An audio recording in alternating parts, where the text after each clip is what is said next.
My girlfriend and her so-called best male friend teamed up to trick me into going to the Civil Affairs Bureau to get a marriage license. They wanted to see me get rejected and make a fool of myself in public. Her best male friend even started a live stream, ready to record my humiliation. My girlfriend looked down on me from above. "You don't deserve me. This was just a joke." I ignored them and walked straight inside. When I came out holding the still warm marriage certificate, her smile froze instantly. She stared anxiously at the red booklet in my hand. "You actually got the license? With who?" Chapter 01. June sunlight was so scorching it felt like it could melt the ground. I stood at the entrance of the Civil Affairs Bureau, feeling the blood in my body evaporating bit by bit under the blazing sun. Lily, my girlfriend of 3 years, was clinging to her so-called best male friend, Kevin, with a perfectly rehearsed smile on her face, one mixed with pity and mockery. "Marcel, you didn't seriously think I'd get a marriage license with you, right?" Her voice wasn't loud, but every word was like a poison blade stabbing straight into my heart. "Look at you. Do you even have $500 to your name? A man of mine can't be some broke loser." Next to her, Kevin, the slick-haired, overly groomed rich boy, was holding up his phone. The camera was pointed at me, and I could clearly see the bullet comments flying across the screen. "Ha ha ha. The streamer's killing it. Best public humiliation of the year. Look at his dumb expression. Pathetic. A toad dreaming of eating swan meat. He deserves the embarrassment." Kevin's grin grew even more smug. He leaned closer to the camera, exaggerating his mouth movements. "Guys, you seeing this? This is reality. No money. Even breathing is a mistake."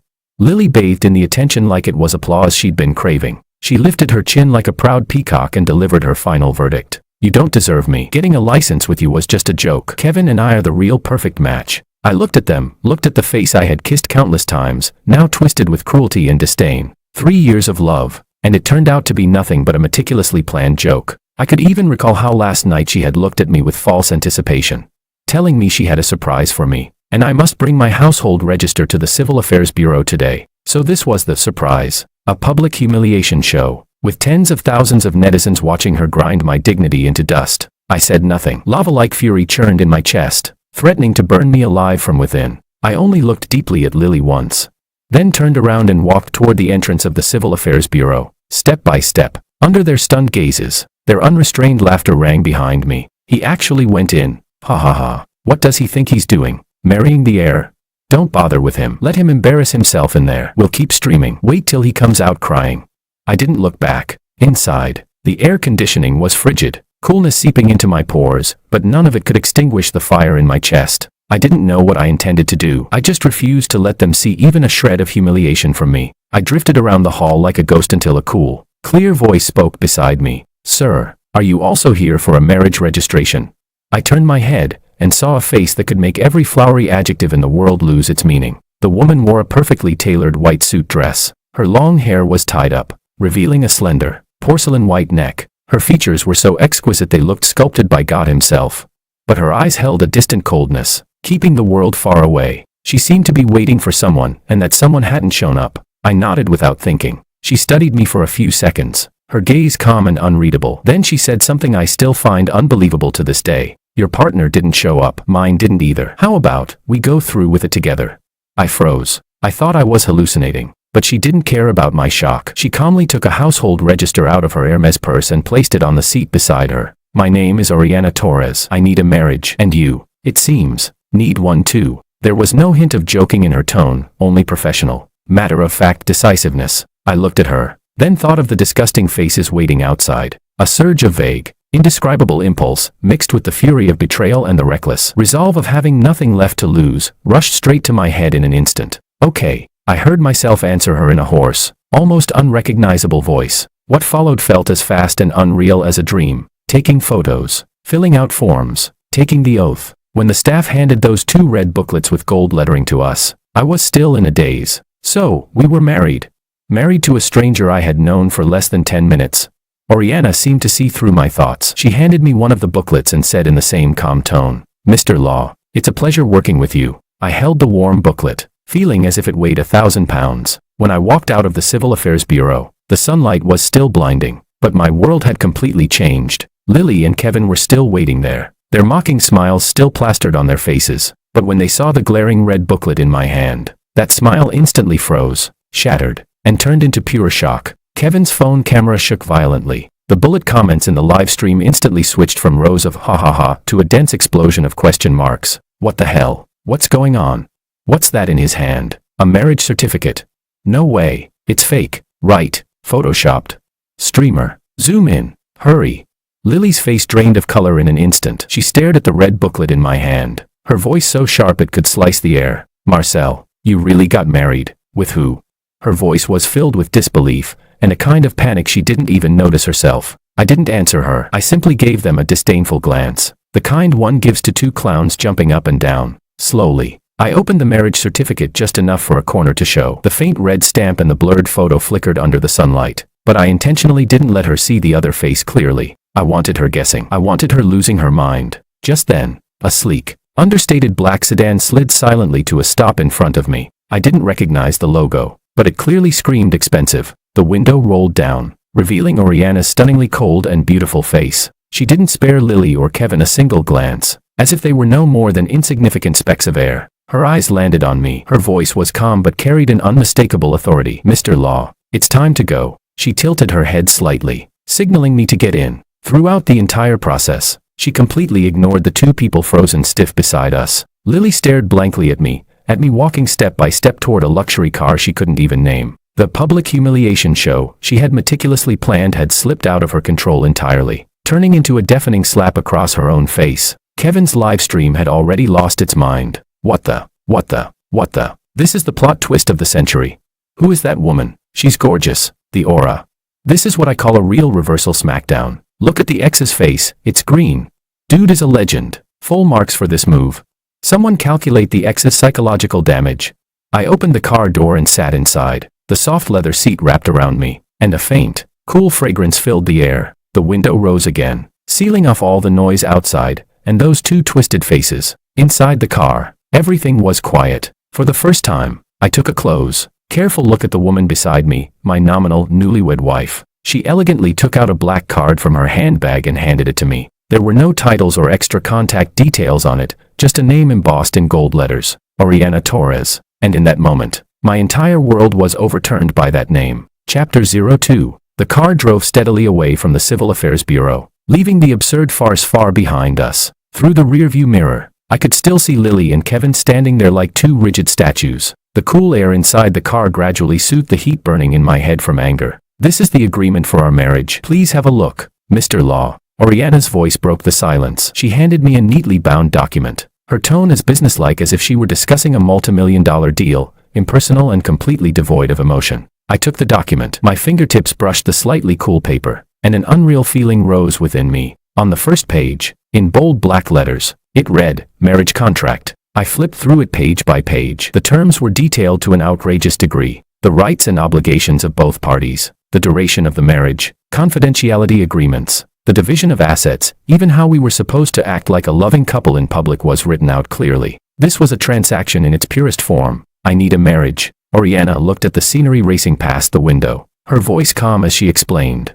To deal with my family's forced marriage arrangements and some unnecessary business alliances. The person I scheduled for today canceled on me at the last minute, and your appearance happened to be a perfect accident. You became the ideal shield for me. Shield. The word made me let out a bitter laugh. My life today was truly theatrical. I had just escaped from being publicly humiliated, only to instantly become a pawn in some wealthy family's power struggle. My emotions were tangled to the extreme. I understand it's sudden. Perhaps sensing my silence, Oriana turned her head. For the first time, those clear eyes met mine directly. This marriage is only a formality. We won't interfere in each other's private lives. In return, I will offer you a generous payment. She paused, then added, this amount is enough to resolve all your current troubles, and ensure that your future life will no longer be burdened by worries. Money. Before today, that word might have made me scoff. I had always believed that genuine feelings were more important than money, but reality had slapped me hard. I thought of Lily's disgusted expression, and the vicious mockery she threw at me during the live stream.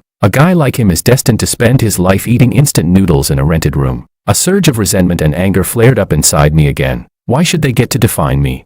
Why should I live under their ridicule?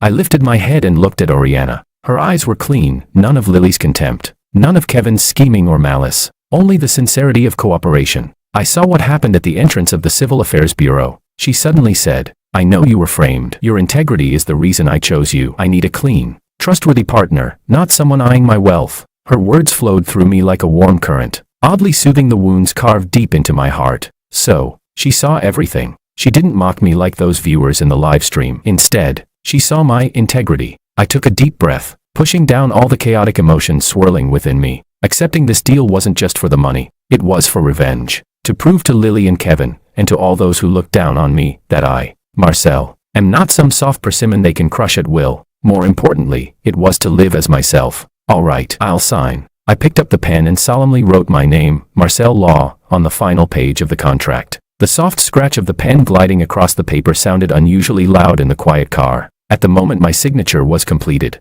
I felt an immense pressure settle onto my shoulders, as if an invisible mountain had descended upon me. But at the same time, there was a faint, secret excitement, one I couldn't even fully explain to myself. It felt as though my life was being forcibly pushed onto a completely different, unfamiliar track. When Oriana saw my signature, the cold and tense expression she'd maintained all along loosened for the first time. She revealed a tiny, almost imperceptible smile. Welcome aboard, Marcel Law. She extended her hand toward me. From now on, we are husband and wife. Her hand was cool to the touch, but the moment I held it, I felt a strange kind of strength flow into me. We are husband and wife. Those words exploded in my mind like a bolt of thunder. I, bound together with this mysterious, powerful heiress, because of a ridiculous accident. What the future would hold, I had no idea, but I knew one thing: from today on, everything would be different. Chapter 03. I thought that my contractual marriage with Oriana would be like two parallel lines. Aside from the necessary moments of acting, we would never intersect,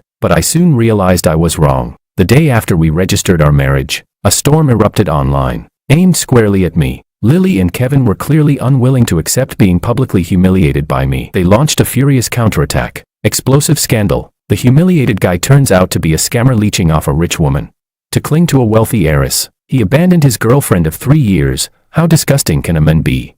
Kevin changed the name of his live stream room and went live again, crying as he accused me of deceiving Lily's feelings, and claimed I had carefully schemed a performance at the Civil Affairs Bureau just to latch onto the mysterious rich woman. Lily, on her social media, posted an emotional essay. She portrayed herself as a heartbroken victim, subtly implying that I abandoned love for wealth, willing to sell out feelings for money. In an instant, public opinion flipped. Countless clueless netizens flooded my social accounts, leaving all kinds of vicious insults. Scumbag, get out of the design circle.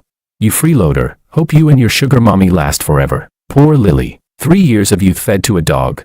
I looked at those disgusting comments, shaking all over with anger. Black could be painted as white. Twisting truth had never been so easy. Just as I was about to post a rebuttal, my phone rang. It was Oriana's number. I've seen what's happening online. Her voice was calm as always. Don't act rashly. Leave it to my team. But, Marcel, she interrupted.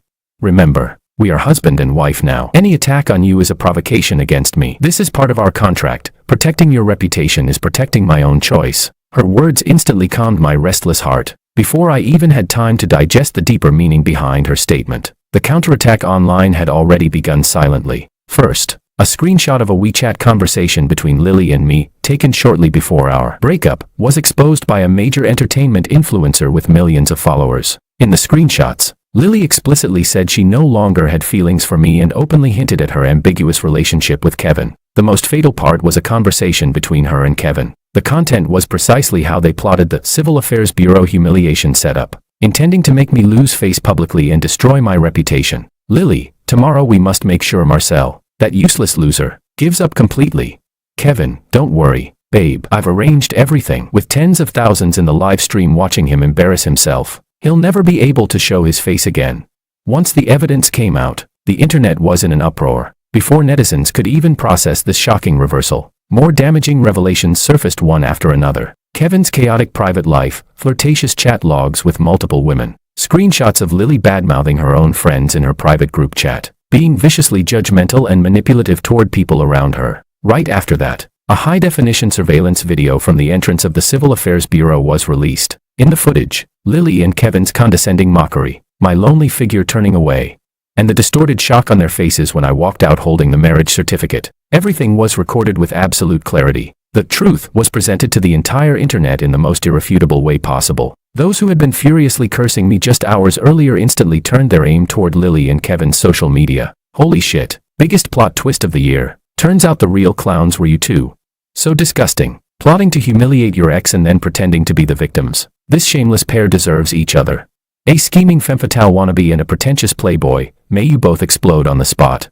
Lily's carefully curated goddess persona collapsed overnight. Her account was flooded with waves of insults and mockery. Kevin's live stream channel was permanently banned by the platform, and it was rumored that several small projects his father invested in were hit with emergency withdrawals from business partners due to the scandal, causing the funding chain to snap instantly. At the center of the storm, a photo of our marriage certificate, with my wife's face deliberately blurred, quietly rose to the top of the trending search list. My face was perfectly clear in the picture, and although Oriana's features were pixelated, her unparalleled aura and the faintly visible luxurious background ignited countless rumors about a mysterious heiress. Marcel Law, an ordinary designer, became the talk of the entire internet overnight because of one absurd marriage. That night, I returned to the home Oriana had arranged for me, a luxurious villa on the hillside in the suburbs. Oriana was sitting on the sofa in the living room, a laptop on her lap, seemingly working. When she saw me come in, she closed the laptop and handed me a glass of warm water. The situation online is settled, she said lightly. I just used a bit of PR resource to let the truth surface. I looked at her, and a complicated emotion rose in my chest. So this is what it means to have wealth and power. With just a small gesture, she could make those who once caused me unbearable pain pay a devastating price. The feeling was a mix of satisfying revenge and a newfound sense of awe toward Oriana's capabilities. Thank you, I said sincerely. No need. She shook her head. It's protection for you, and part of our contract. She always brought up the contract, as if constantly reminding me that what lay between us was nothing but a transaction. Yet, in her cool, clear eyes, I could faintly see something that looked like concern. Maybe it was just my imagination. Public opinion is still growing. There will be many media outlets wanting interviews. She stood up, preparing to go upstairs. Be ready. From now on, our lives won't be peaceful. I watched her from behind as she ascended the stairs, slender, yet upright. I knew she was right. Our flash marriage was like a massive stone dropped into a lake, stirring up roaring waves. And I, the male lead at the center of this storm, had already been forced onto the stage. There was no stepping back anymore. Chapter 04. I officially moved into Oriana's villa. Everything here exceeded anything I had imagined in the past 20+ years of my life. Outside the enormous floor-to-ceiling windows was a neatly trimmed private garden, and inside was a minimalist yet luxurious modern interior. Every corner whispered the word expensive. A well-dressed middle-aged butler respectfully addressed me as Mr. Law, leading a row of servants who all greeted me politely. In that moment, I felt completely out of place, like a poor kid who had accidentally wandered into Versailles, unsure where to put my hands and feet. Oriana seemed to notice my discomfort. She dismissed the butler and servants, then personally led me around to get familiar with the environment. This is your room. It has an independent workspace and a walk-in closet, she said, pointing to a south-facing bedroom on the second floor. My room is at the end of the hallway. As per our agreement, we don't interfere with each other. Her arrangement was thoughtful yet distant, perfectly aligned with our marriage contract. Our cohabitation began in an awkward, delicate atmosphere. I still went to my tiny design firm every day, except my commute changed from squeezing into the subway to sitting in the back seat of Oriana's Bentley driven by her personal chauffeur. My colleagues looked at me with curious, even reverent eyes. Previously indifferent supervisors now took the initiative to strike up conversations with me. I knew all of this stemmed from my identity as the man married to a mysterious wealthy heiress. The feeling was strange, like wearing clothes that didn't fit, making every movement uncomfortable. At night when I returned to the villa, Oriana and I didn't interact much. Most of the time, we sat at the massive dining table, eating quietly.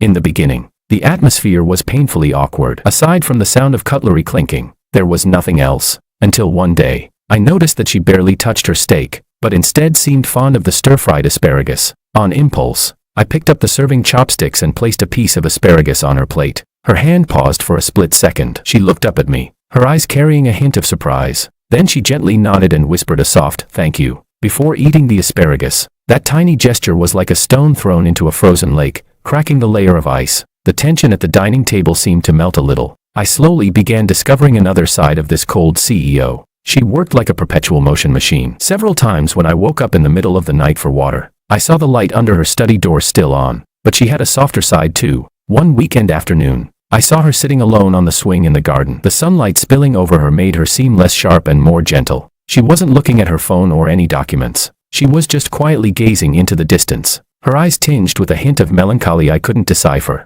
I didn't disturb her. I simply brewed a cup of hot tea, placed it on the stone table beside her, and quietly walked away. When I glanced back, She had picked up the tea and taken a small sip. In that moment, I seemed to catch a faint warmth in her eyes. Our conversations also started extending from the dining table to our work. One of my design proposals hit a bottleneck, and I was stuck on a detail I couldn't figure out. During dinner that night, I casually mentioned it. To my surprise, after hearing the problem, Oriana actually offered me an entirely new perspective from a business operations standpoint. Your design has a natural charm, she said, but when it comes to user experience and commercial conversion, you can be bolder. For example, this entrance, if you connect it with our online mall and make an interactive link. Her words hit the mark with surgical precision, and suddenly everything clicked for me. It was the first time I realized she wasn't just a powerful woman leading a massive business empire, she was someone with extraordinary commercial insight and a visionary mind. My respect for her grew naturally. Our relationship quietly shifted amid all these small daily details, from initial awkwardness and restraint,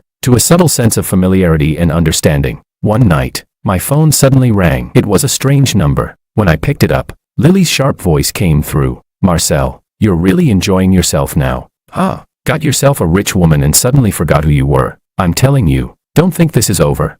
Her voice was full of jealousy and bitterness, as if she wanted to use our past to threaten me. I didn't even bother replying. I simply hung up, cold and indifferent. As I lowered my phone, Oriana was coming down the stairs. She seemed to have heard something, and her gaze lingered on my face for a few seconds. She didn't ask anything, but the next day, I noticed the villa's security system had been upgraded yet again. Outwardly, we still played the role of a loving couple. Occasionally, when paparazzi were tailing us, Oriana would naturally wrap her hand around my arm, a perfectly measured smile on her face. At several unavoidable family gatherings, she handled the elders' probing questions about my identity with effortless grace, shielding me completely. My heart swung back and forth between awkward performance and genuine emotion. I could no longer distinguish which moments were acting and which were real, until one day, when I accompanied her to an internal celebration banquet for the group. At the banquet, she was like a queen, effortlessly gliding between business tycoons, conversing with poise, radiant and composed. But after the event, in the car on the way home,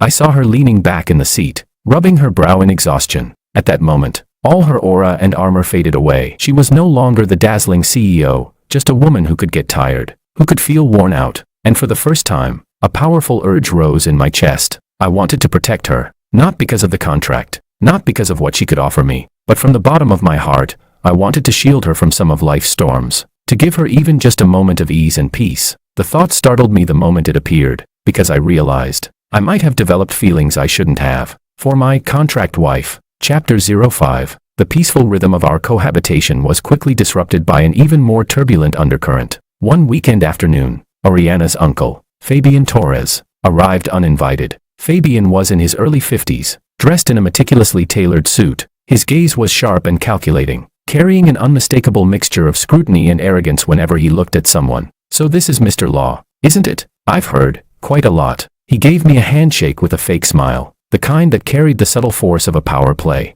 Oriana's taste grows harder and harder to understand. There are so many eligible young men from matching families, yet she chose, well, you, a designer. The contempt in his voice was practically dripping. I felt my dignity being stepped on in the most understated and merciless way. You're joking, uncle. Oriana's voice sounded at the perfect moment. She walked down the stairs and naturally wrapped her arm around mine. Marcel is the husband I chose myself. I know his talent and character better than anyone. We are very much in love. She pushed me to the front, forcing me to face the pressure of the powerful family head-on. It was the first time I genuinely understood how much harder it was to be the son-in-law of a wealthy family than I had ever imagined. I forced out a stiff smile, trying to imitate Oriana's grace as I dealt with this old fox. Uncle Torres flatters me. Marrying Oriana is the greatest fortune of my life. Fabian stared at me deeply, as if trying to dissect me from the inside out. He clearly didn't believe our love story. In every remark, he tried to probe for cracks in our relationship, looking for flaws in our marriage. After we sent Fabian off, the atmosphere in the villa grew heavy.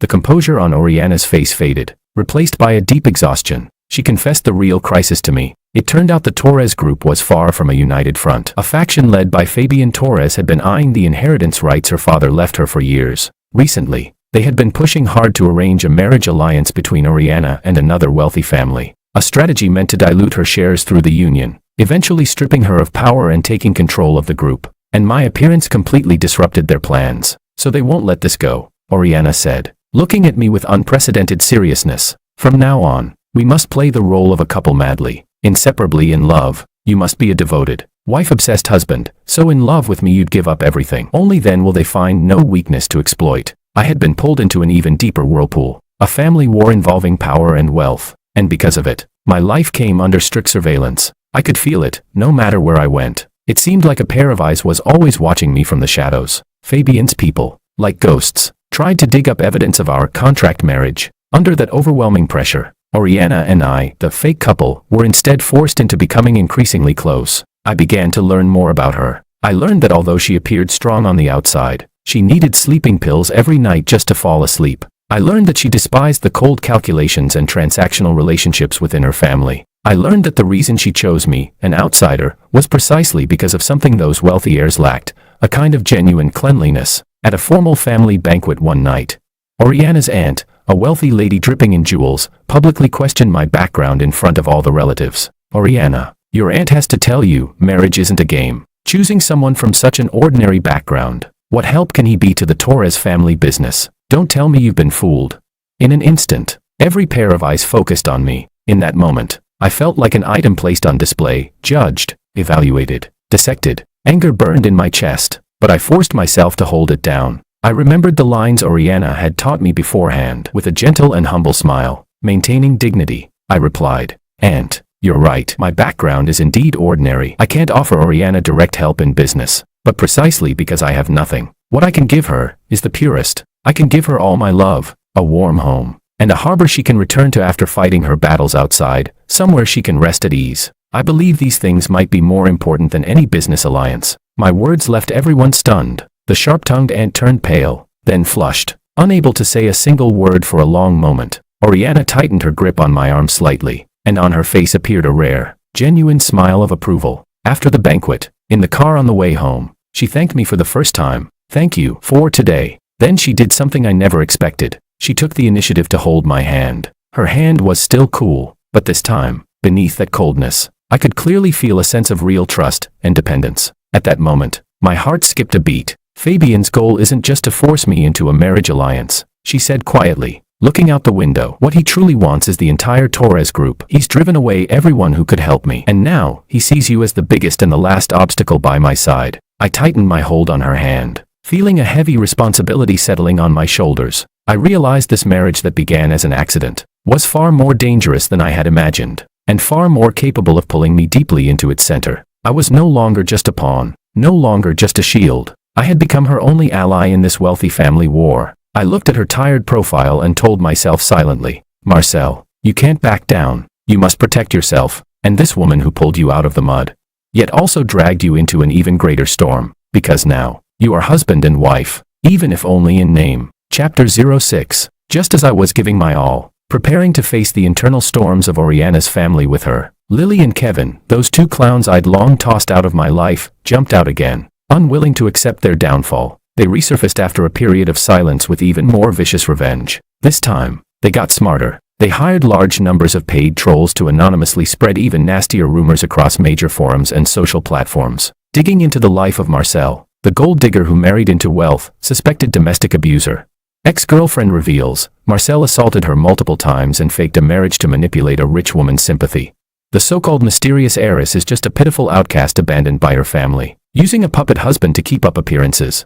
Kevin even opened an anonymous overseas live stream account, broadcasting daily, the entire content dedicated to smearing and degrading Oriana and me with obscene lies. He shifted the attack toward Oriana Torres, relentlessly questioning her business competence, hinting that the Torres group was collapsing under her leadership, even fabricating filthy rumors about her having special fetishes. These statements were like maggots crawling out of a sewer, too filthy to stand in the light, yet disgusting enough to make anyone sick. I was so furious I wanted to find Kevin immediately and tear his mouth apart, but Oriana was far calmer than I was. She looked at all those vile comments without the slightest change of expression, merely instructing her PR team, collect every piece of evidence. Also, find out the server location and the financial backers behind that anonymous streaming platform. Then she turned to me, the corner of her lips lifting into a cold, sharp smile. "They like performing. Then let's give them a performance big enough to drown them." A few days later, a highly anticipated charity gala became the stage for our counterattack. That night, Oriana purposely wore a dress I designed for her, a moon-white gown, minimalistic yet ingeniously crafted, perfectly highlighting her cool and noble aura. When she walked onto the red carpet with her arm linked through mine, every single camera instantly turned toward us. President Torres, is the gentleman beside you the rumored Mr. Law? President Torres, may we ask which haute couture brand designed your gown tonight? It's stunning. Oriana stopped, turning toward the sea of flashing cameras with a composed smile. The person beside me is my husband, Marcel. She paused, glanced at me, her eyes filled with affection and pride. As for this dress, it isn't from any couture brand. It was designed by my husband. He's an exceptionally talented designer. Her words spread across the entire internet through the live stream. For the first time, my identity and talent as a designer received public recognition, and at the highest level. In that moment, standing beside her, I felt power surge through me. Halfway through the gala, Lily and Kevin, just as we had predicted, showed up unexpectedly. Somehow they sneaked in through connections, and like two rabid dogs, they rushed toward us, trying to create chaos. Marcel, you ungrateful traitor. Lily screamed hysterically, pointing at me with a shaking hand. You were the luxury brand she bought you and dare forget the days you lived off me. Kevin, meanwhile, fanned the flames. Everyone look, this man deceived President Torres. He's a complete and utter con artist. The venue erupted in murmurs. Guests and media stared at the four of us, eyes filled with curiosity and anticipation of a scandal. But facing their accusations, I wasn't shaken at all. Oriana didn't even bother lifting her eyelids. She gracefully sipped her red wine. I looked at the two deranged figures in front of me, then reached into my pocket and pulled out my phone. I pressed the play button. A clear audio recording, connected to the venue's sound system via Bluetooth, echoed throughout the entire banquet hall. It was Lily and Kevin's conversation, the complete, unreleased recording of them plotting how to humiliate me. Kevin, babe, you really planning to dump that broke loser Marcel for good? Lily, what else? Staying with him. When will I ever get to carry a Hermes bag? And the Porsche you promised me, when will you get it for me? Kevin, ha ha ha. As long as you play your part well tomorrow and make Marcel lose face in front of the whole internet. Forget the Porsche, I'll buy you whatever you want. Lily, deal. I've had enough of his fake integrity. A pathetic nobody designer, he really thinks he's someone. And the recording continued, with something even more chilling. Kevin, by the way, did you get his competition design draft? Lily, got it. It was in his computer. I've already sent it to you. Are you sure you can tweak it and submit it as your work? Kevin, relax. I'll have someone modify a few details. No one will notice. A nobody with no background like him, even if he finds out. What can he do? When the recording ended, the entire banquet hall fell into a grave silence. Everyone stared at Lily and Kevin, now pale as chalk, with disgust and shock. The evidence was damning, undeniable. This wasn't just emotional betrayal. It involved commercial plagiarism and fraud. Security. Oriana finally set down her wine glass, her voice icy and emotionless. Two tall security guards stepped forward, each grabbing one of the now collapsing Lily and Kevin. I'm not leaving. Marcel, you can't do this to me. Lily screamed, still making a futile last struggle. I looked at her, with no anger left, only cold indifference. As they were dragged out, Oriana rose and stepped toward the media. She picked up the microphone and spoke clearly into every camera. I, Oriana, president of the Torres Group, hereby make a formal statement. Any defamation or attack directed at my husband, Mr. Marcel Law, or toward the Torres Group, we reserve the right to pursue full legal action. As for the two individuals just escorted out, I trust the law will deliver a fair judgment. Her voice was powerful, unyielding, authoritative. The next day, the news exploded across every platform. Rich Air Steel's designers worked to win award, officially under criminal investigation. Scheming woman and her lover plot to frame ex-boyfriend. End up humiliating themselves, public persona destroyed. Kevin and his father's company saw their stock price plummet overnight, on the brink of bankruptcy due to the scandal. Lily, too, was summoned by police for involvement in fraud. They used every trick they could to drag me into the abyss, and in the end, dug their own graves. This online storm that started because of me ended in the most complete, brutal way. And standing behind Oriana, for the first time, I finally understood what real power felt like. Chapter 07. After weathering the storm against our enemies together, the invisible barrier between Oriana and me seemed to quietly melt. We were no longer just contract partners living under the same roof. There was now a sense of camaraderie, of having faced danger side by side. The villa no longer felt like a cold, luxurious museum. It began to feel lived in. I remembered she disliked onions, ginger, and garlic and would remind the chef in the kitchen. She remembered I liked hand-brewed coffee and had top-grade beans airshipped from Colombia for me. One late night, after finishing a design draft, I walked out of my study and found her still in the living room, reading through a thick stack of financial reports. I walked over and sat beside her without speaking. For once, She didn't talk about work. Instead, she opened up about her childhood. She said she never really had friends growing up. Her only playmates were business case studies and the Torres family corporate lineage. She said her father had been extremely strict, teaching her from the very beginning never to trust anyone, especially those who smiled at her. She said she envied me, envied the warm, ordinary family I had, and the genuine friends who cared for me. That night, she talked for a long, long time. I listened quietly, and for the first time, I saw the desolate, lonely land hidden beneath the cold armor of this aloof CEO. Underneath her hard, distant exterior, she carried a soft heart that longed to be understood, to be warmed. After that night, I began taking small, deliberate steps into her world. Every morning, I woke up half an hour before she did and prepared a simple breakfast for her myself. Maybe just a fried egg and a cup of warm milk, but she always finished every bite. She was still not good with words, but when I worked overtime late into the night, she would bring me a warm cup of coffee or a plate of sliced fruit without saying a thing.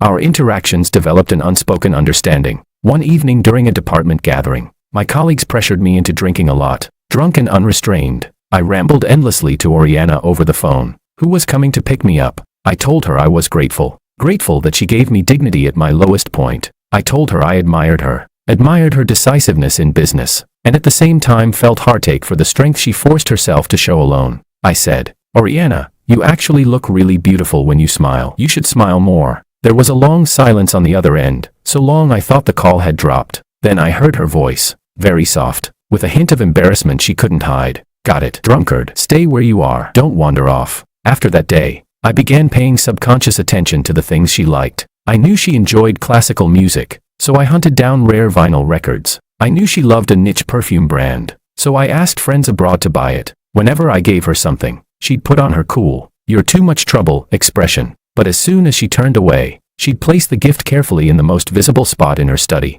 Our relationship grew like a seed quietly sprouting in spring, slowly, gently breaking through the soil. But family pressure still loomed over us. Oriana's elders began complaining again about my identity as a live-in son-in-law, demanding that Oriana clarify the relationship between me and the Torres group, insisting she shouldn't let an outsider interfere too much in company affairs. At a board meeting, Fabian launched another attack, mocking me in front of all the directors, calling me a kept man living off a woman. Before I could respond, Oriana stood up. Her gaze swept across the room like a blade. I'll repeat this once more. Marcel is my husband, my legally recognized partner. He is not an outsider. His talent and capability are evident to all of you. In the future, not only will he participate in the company's affairs, he may very well become the future hope of the Torres family. Her words silenced the entire conference room. In front of everyone, she gave me the firmest, most unshakable defense. In that moment, as I stared at her resolute silhouette, my heart pounded uncontrollably. At an important business banquet, Oriana, exhausted from days of overwork and with some alcohol in her system, suddenly had a flare-up of her chronic stomach condition. She tried to hold herself together, but her face had gone pale, and tiny beads of cold sweat formed along her forehead. I was the first to notice her discomfort. Without hesitation, I supported her through the crowd and brought her into the lounge. I helped her lie down, fetched warm water and stomach medicine, and used my clumsy hands to gently press against her abdomen. She leaned back on the sofa, eyes closed, her long lashes casting faint shadows under the warm lights. She seemed to have completely let down her guard with me, her posture soft, dependent, fragile, half asleep, half awake. I heard her whisper my name in a barely audible voice. Marcel. Her tone carried a dreamy murmur, and a deep sense of reliance. My heart was struck hard in that instant, as if a burning stone had dropped into a still lake, sending ripples exploding in all directions. The bedrooms in our villa were well soundproofed, but one night, I woke abruptly with a strange sense of unease. As I walked past her room, I heard something, a faint, suppressed sound of quiet sobbing. It was soft, very soft, like the whimper of a kitten, broken and weak, filled with helplessness. My heart clenched painfully. For the first time, I felt a deep ache for her. I stood outside her door for a long time, hesitating, but in the end, I didn't knock. I was afraid my presence would shatter the last bit of armor she was trying so hard to keep up, so I simply stood there, silently guarding her, until those sounds slowly faded away. That night, I couldn't sleep at all. Lying in bed, my mind replayed her cold, composed face, and the fragile sobs behind her door, and I finally had to admit the truth. My feelings for Oriana had already gone far beyond the bounds of our cold contract. I no longer wanted to be just her partner. I had become greedy, longing for this marriage that began as a transaction, to become something real, something that belonged to me and her. Love. Chapter 08. Just when I was immersed in the slowly growing affection between Oriana and me, thinking that maybe, just maybe, our fake marriage could gradually become real, a deadly crisis was quietly brewing in the dark. Fabian, the man who had always regarded me as a thorn in his eyes, finally revealed his most vicious fangs. Seeing my relationship with Oriana deepen day by day, and watching me gain a foothold in the Torres group through my design capabilities, earning the support of several board members, he felt a threat he had never felt before. So he began plotting something far more malicious, far more direct. I found out about it by accident. Using my connections, I asked a friend, an expert in cybersecurity, to monitor some suspicious online activity related to Fabian. What my friend discovered on an encrypted dark web forum was nothing short of shocking. Fabian had contacted a notorious international arms smuggling organization through the dark web. The transaction included not only illegal goods, but a chilling task: eliminate the primary obstacle beside the current president of the Torres group. That obstacle was me. He didn't just want power, he wanted my life. When I saw those chat logs, my blood ran cold. I immediately told Oriana. After hearing it, the always composed expression on her face shattered, revealing shock and disbelief for the first time. "He's insane, he's completely insane," she whispered, her body trembling uncontrollably. She never imagined that her own uncle would become so deranged, so monstrously consumed by greed. After a brief moment of shock came a roaring fury and heartbreaking disillusionment. "We must report this to the board and to grandfather, immediately." Oriana made the decision at once. "We can't give him another chance." We decided to leave right away for the Torres family's ancestral residence, to expose Fabian's crimes directly to the Torres family patriarch, the stabilizing force of the entire Torres group. But we still underestimated Fabian's madness. On our way there, while driving along a remote mountain road, the crisis struck. A black SUV suddenly rammed into us from the side rear with tremendous force. A deafening crash shook our vehicle. The driver fought desperately to keep control, but the SUV slammed into our rear again, and again, like a rabid beast. Then, another SUV of the same model approached from the opposite direction, blocking the road entirely. 7 or 8 masked men jumped out of the vehicles, all dressed in black, and in their hands were unmistakable, gleaming guns. "Protect President Torres," our driver and the bodyguard in the front shouted, pulling out their weapons as they engaged in a fierce gunfight. Gunshots erupted, echoing through the quiet valley like thunder. The windows shattered instantly under the hail of bullets, glass fragments flying everywhere. "Go, get out." My mind was blank except for one thought. I can't let Oriana get hurt. I shielded her with my body, yanked the car door open, and pulled her out with me. We tumbled onto the ground and hid behind the roadside guardrail. Bullets screamed past above our heads. I could hear, with terrifying clarity, the dull thuds of bullets piercing the car, and the painful groans of our bodyguards as they fell. My heart leaped into my throat. "Marcel, how are you?" Oriana's voice rang beside my ear, carrying a panic and tremor I had never heard from her before. "I'm fine." I pressed her tightly beneath me, feeling my heart pounding so violently it was about to burst out of my chest. Just then, a killer spotted our location. He raised his gun, the dark muzzle aiming directly at me. My pupils shrank sharply. Just when I thought I was done for, Oriana suddenly shoved me hard. "Watch out." She used her own body to shield me. Bang. A gunshot. I watched with my eyes wide open as a bright splash of blood quickly spread across the sleeve of her white suit jacket. "Oriana." I let out a hoarse, anguished scream, feeling my entire world collapse in that instant. An unprecedented fear and rage erupted inside me like a volcano. I couldn't let anything happen to her. I absolutely couldn't let anything happen to her. I didn't know where the strength came from. I suddenly leaped up from the ground, grabbed a half-human-sized rock by the roadside, and hurled it with all my might toward the gunman who had fired. The killer fell instantly, like a wild beast gone mad. I charged forward and engaged the remaining assassins in the most primitive fight for survival. I bit. I rammed my head. I used every possible method I could, fighting back with everything I had. Amid the chaos, Oriana endured the pain, pulled her phone out of her pocket with trembling hands, and dialed a number. "Grandpa, we were ambushed on the mountain road. Please come save us." Her voice trembled from blood loss and agony, yet that decisiveness and composure still remained. Luckily, the Torres family's reinforcements arrived faster than I had imagined. A dozen black cars roared in from both ends of the mountain road, surrounding the assassins completely. We were saved. I rushed to Oriana's side, staring at the blood pouring from her arm, my heart aching so much I could barely breathe. I tore off my own shirt and wrapped it tightly around her wound. "Don't be afraid, don't be afraid. I'm right here." I held her, comforting her incoherently, only to realize I was shaking even harder than she was. She leaned against my chest, her face pale as paper, yet still managed to pull out a faint smile for me. "Marcel, you were so brave just now." After saying that, she completely passed out. The ambulance sirens grew closer and closer. Both Oriana and I were rushed to the hospital. This sudden brush with death shoved Fabian's conspiracy completely into the light, and it also tore apart the last thin veil between me and Oriana, the one called contract, shredded amid blood and smoke. Our relationship, in that moment, underwent its most tragic and intense transformation. Chapter 09. In the VIP ward of the hospital, the smell of disinfectant hung in the air. Oriana lay on the hospital bed with thick bandages wrapped around her arm. Due to excessive blood loss, her face looked especially pale and fragile. I stayed by her bedside, never leaving for even a moment. For the past few days, I had barely slept. My mind replayed again and again the terrifying scene on the mountain road,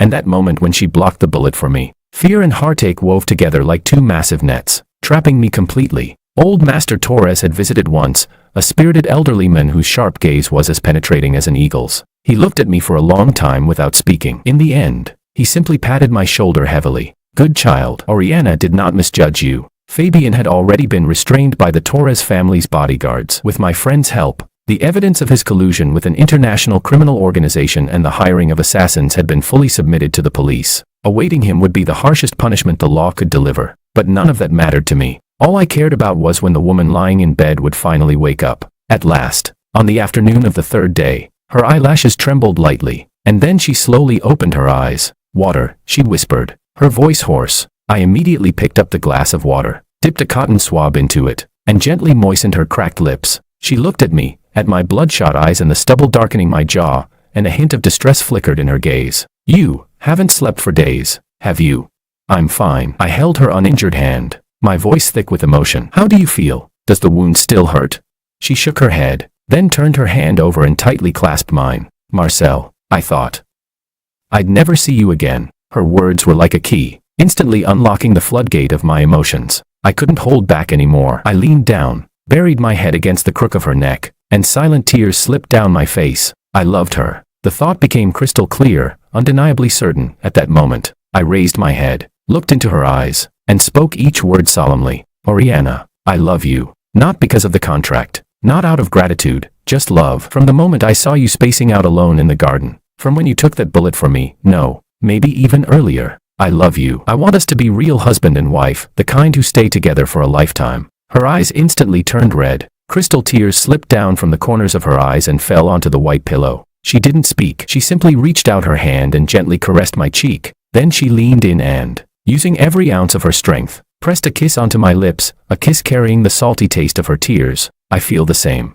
Her eyes were red as she looked at me, her voice trembling with the lingering fear of a narrow escape and overflowing, unmistakable affection. I love you too, Marcel. At that moment, all words became unnecessary. Our contractual marriage, after surviving the test of life and death, finally transformed into real love. During Oriana's recovery, our relationship grew rapidly warmer. We no longer had any barriers or pretenses. Like all couples deeply in love, we shared everything with each other. I told her embarrassing stories from my childhood. She told me about her fearless days dominating Wall Street. We planned the future of the Torres group together and also looked forward to the future of just the two of us. After she was discharged from the hospital, we joined forces to launch a full-scale purge of Fabian Torres's power network. I used my design talent, combined with the technological resources of the Torres group, to lead the development of an entirely new smart security system with completely independent intellectual property rights. This system not only protected our personal safety, but also created an unbreakable firewall for the Torres group's core data. The project made my name rise quickly within the group and earned me genuine respect and influence. With my support,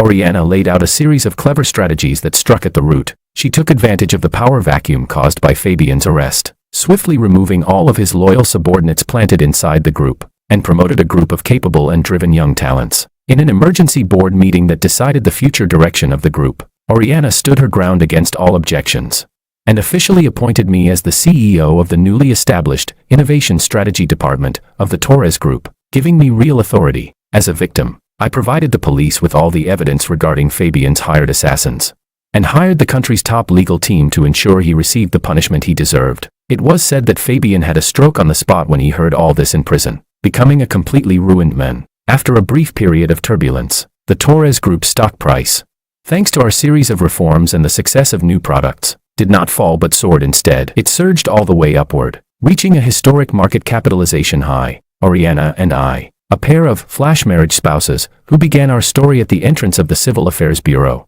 became the most legendary duo in the entire business world. Within the family, no one dared to question our marriage ever again. With our strength and our love, we earned the recognition of everyone. The shadow that once hung over our heads finally dispersed completely. Our future was bright. Chapter 10. Just when Oriana and I had finally put both our careers and our love life on the right track, ready to embrace a new chapter of our lives, two unexpected people appeared before me again. It was Lily and Kevin. Because of their previous scandals and illegal actions, the court had sentenced them to pay an enormous amount in civil compensation. Kevin's company went bankrupt and was liquidated, and Lily was labeled a tainted celebrity, banned by all platforms. Their lives had fallen from the clouds straight into the mud. That afternoon, I had just walked out of the company when they blocked me in the parking lot. After months of not seeing them, they no longer had a trace of their former glamour. Kevin's hair was greasy, his expression haggard, his eyes filled with resentment and unwillingness. Lily was even worse, so thin she was almost unrecognizable, dressed in cheap clothes, her face showing undeniable misery and despair. Marcel. Kevin spoke first, his voice hoarse. Are you satisfied now? After ruining me like this, do you sleep well every night? I looked at him and felt only ridicule. You brought this upon yourself, I replied coldly. Marcel. Lily lunged forward, trying to grab my arm, but was stopped by the bodyguard behind me. Her tears poured down instantly as she switched to her emotional performance. Marcel, I know I was wrong, I really do. For the sake of our 3 years together, can't you help me? I can't even afford rent now. She even took out an old photo of us from her bag. In the picture, we were smiling so brightly. Look at this. Have you forgotten how happy we used to be? How can you be so heartless? Yes, I wronged you, but you can't just let me die. Tearful and pitiful, she tried to portray herself as someone full of regret, attempting to morally manipulate me. A few months ago, seeing her like this, I might have softened a little, but now, all I felt inside was cold calmness. Seeing her act fail, Kevin began his own performance, except he chose threats. Marcel, don't be so shameless. You think you're somebody just because you married into the Torres family? I'm telling you, I still have dirt on you. If you don't give us some money, I'll expose everything and ruin your reputation, yours and that Torres woman's. Watching one play the good cop and the other the bad cop, I only felt overwhelming disgust. At that moment, a familiar black Bentley slowly pulled up beside us. The window rolled down, revealing Oriana's cool, composed face. She glanced at the hysterical Lily and Kevin, not with anger, but with the indifferent look one gives to trash. She said something into her phone, and soon, the head of my legal team hurried over with several staff members. Mr. Law, President Torres. The lawyer nodded to us, then turned toward Lily and Kevin, wearing a polite professional smile. Good afternoon. Regarding the verbal threats and attempted extortion you just made against my clients, we have recorded everything, audio and video. Now, you have two choices. First, leave immediately, and perhaps we can pretend nothing happened. Second, we call the police right away and file a new lawsuit against you for attempted extortion. Lily and Kevin's faces turned even paler than paper. They had never expected our counterattack to come so quickly, and so professionally. Marcel, you, Lily pointed at me, trembling with anger, unable to form a complete sentence. At last,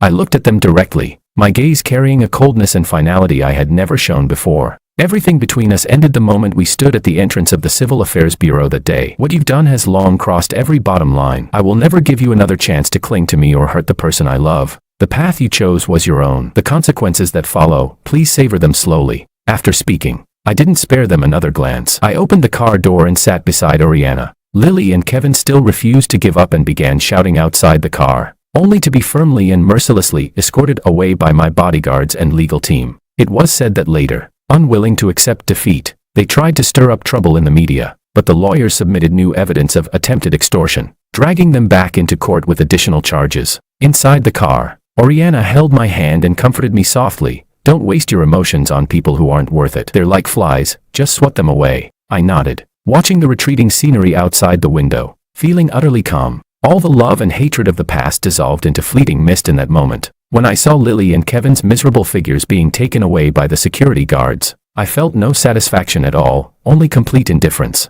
They no longer deserved to occupy even the smallest corner of my world. Chapter 11. Fabian's case soon went to trial. Hiring assassins, colluding with foreign criminal organizations, corporate espionage, multiple charges combined. He was sentenced to life imprisonment and would spend the rest of his days behind bars. The interest network he had painstakingly built inside the Torres Group, rooted deep and tangled over the years, was completely dismantled by Oriana and me working together. The Torres Group ushered in a complete and total reshuffling. Relying on my outstanding performance in the Intelligent Security System project and the massive success of several revolutionary products I later led the development of, I established undeniable authority within the company. My identity was no longer the husband of President Torres, but President Law. During a full board meeting, Oriana Torres officially promoted me to Chief Executive President of the Torres Group. Sharing leadership over this vast business empire with her, I began implementing bold reforms, integrating my modern, cutting-edge design concepts with the Torres Group's strong capital and technological foundations. We cleaned out the bloated and corrupt mess Fabian left behind, shut down projects with no future, and redirected resources toward emerging fields such as artificial intelligence and biotechnology. Under Oriana's and my joint helm, the massive commercial vessel that was the Torres Group not only sailed steadily through the crisis, but turned around and headed toward a broader, more promising blue ocean. Within a year of our takeover, the group's market value tripled, reaching an unprecedented new high. Oriana and I, a couple who began with a contract, became the legendary power couple admired throughout the business world. Our story was covered by countless media outlets and became a model of achieving both love and career success for young people. Fabian saw all of this from prison through the news. It was said that he suffered another stroke from sheer rage, becoming completely paralyzed and unable to speak clearly. The power and wealth he had chased all his life ultimately became nothing more than footnotes, ones that highlighted and glorified the legendary story of me and Oriana. As for the elders of the Torres family, their attitude toward our marriage changed from initial doubt and opposition to full support and pride. In their eyes, I, once a poor nobody, had proven with my own strength that I was worthy of Oriana, and worthy of the Torres family. We had truly taken hold of the future of the Torres Group. The absurd story that began with a so-called humiliation trap now seemed to have reached a perfect ending. But for Oriana and me, our real happiness was only just beginning. Chapter 12. On a sunny afternoon, Oriana and I stood on the open-air balcony of our seaside villa, gazing at the distant, deep blue ocean. The sea breeze lifted her smooth, flowing hair, and with it, stirred the endless tenderness in my heart. I gently wrapped my arms around her from behind, resting my chin in the hollow of her shoulder. "What are you thinking about?" I asked. She leaned into my embrace, a serene smile tugging gently at the corners of her mouth. She turned around and looked at me. The eyes that had once been cold as ice were now filled with starlight and overflowing warmth. She didn't speak. Instead, she took my hand and softly placed it on her flat, lower abdomen. I froze. The next second, a wave of overwhelming, indescribable joy completely engulfed me. You, I stammered, unable to form a proper sentence from sheer excitement. She nodded with a smile, her eyes turning slightly misty. "Marcel, you're going to be a father." A mix of surprise and joy exploded inside me. I lifted her up in my arms and twirled her around the balcony, unable to contain my happiness. Sunlight poured over us, warm and bright. We decided to hold a grand wedding, not to show anyone, but to make up for the hasty, absurd beginning that took place at the entrance of the Civil Affairs Bureau. We wanted to invite all our friends and family who truly blessed us, to witness our happiness. On the wedding day, I wore a crisp, well-tailored suit, watching Oriana walk toward me slowly, step by step, in her white wedding gown. She was breathtaking, like an angel who didn't belong to the mortal world, leaving me utterly spellbound. When we exchanged rings, I looked into her eyes and said with deep affection, "Thank you, Oriana. Thank you for being a beam of light that shone into my world on the darkest day of my life. And thank that ridiculous humiliation trap, too. If not for it, I might never have met you, my true love, and the most magnificent gift of my destiny." She was crying as well, but smiled at me. "I feel the same. Marcel, thank you for making me believe that in this world, there really is pure love, love without any interests attached." Our child was born in the winter, a very adorable little boy, with eyes like mine, and Oriana's nose and mouth. We took on the responsibilities of parenthood together, enjoying the warmth and happiness of our little family. In my career, I continued to break new ground, leading the Torres Group further and further along the path of technological innovation. Oriana devoted more of her energy to our family and to charity. She expanded the Torres Group onto a broader, more international stage. At the same time, under both our names, we established a charitable foundation dedicated to helping young people, those who, like me, came from ordinary backgrounds, struggled through adversity, yet still held on to their dreams. Lily and Kevin had long since disappeared into the vast crowd. I heard that after being released, burdened by enormous debt, they lived in utter misery. Once, I saw a cover of a financial magazine featuring a photo of Oriana and me holding our child. The headline read, "From Contract to Legend, Marcel and Oriana's Business Empire and Love Myth." I wondered whether, upon seeing that report, they felt even the slightest trace of regret, but that no longer mattered. Their world and our happiness had already become two parallel lines that would never intersect again. As the sun set in the west, I held Oriana's hand and watched our child toddling across the lawn, laughing gleefully. My heart filled with an unprecedented sense of gratitude and fulfillment. That so-called humiliation that had begun at the entrance of the Civil Affairs Bureau, that hastily obtained red marriage certificate, in the end, it didn't become my joke. Instead, it opened the most magnificent and happiest chapter of my life. I held Oriana's hand tightly, our fingers interlocked. True love eternal, life at its peak. This was my perfect ending.